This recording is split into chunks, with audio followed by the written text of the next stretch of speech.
السلام علیکم. خبر میډیا چینل کې دلته حل کړی وي. امید لرم چې تاسو ټول به روغ خوشحاله وئ، ژوند په مزو کې به وئ.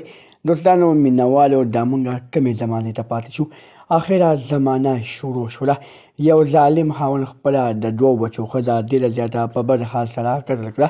خپله د دوو بچو ښځې ته ولې مجبوره شو چې خپله د دوو بچو ښځه یې قتل کړه او خپل دوه بچي په خپله باندې یتیمانان کړل. دوستانو خاوند داسې کار ولې وکړو چې خپله ښځه یې قتل کوله. ښځې داسې کم حرکت کړی چې خاوند یې د خپل قتل ته مجبوره کړو. ټول معلومات به تاسو ته دلته په دې ویډیو کې درکوم. زموږ دا ویډیو خامخا وګورئ چې پوره معلوماتونه ځان خبر کړئ. دغه رنګې نورو معلوماتي ویډیوګانو په زموږ خبر میډیا چینل سبسکرایب کړئ، نشان ورڅخه خامخا ووهئ. زموږ خلیواني معلوماتي ویډیو تاسو ته په اسانۍ سره میلاویږي.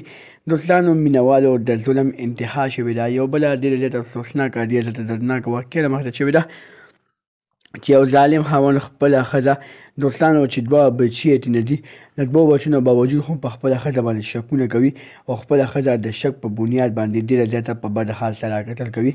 آیا په خپله ښځه باندې داسې کم شک وکړو چې ښځې ډېره زیاته په بد حال سره قتل کړه؟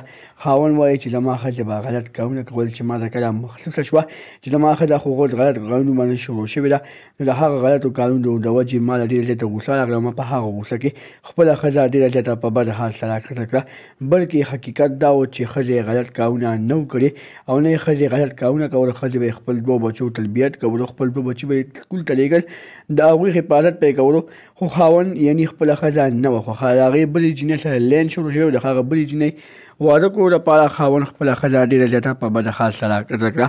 مطلب دا چې خاوند دویم واده کول غوښتل، خو دې ښځې والا د دویم واده اجازت نه ورکوه. دغه دویم واده اجازت نه ورکولو په وجه باندې ښځه مجبوره شوه چې خاوند ته یې وویلې چې ته داسې کار مه کوه. نو بیا خاوند په دې خبره باندې داسې خبره وکړله چې خپله ښځه یې ډېره زیاته په بد حال سره قتل کړه. دغه رنګې نورو معلوماتي ویډیوګانو لپاره زموږ خبر میډیا چینل سبسکرایب کړئ، نشان ورڅخه خامخا ووهئ. زموږ خلیواني معلوماتي ویډیو تاسو ته په اسانۍ سره میلاویږي. والسلام.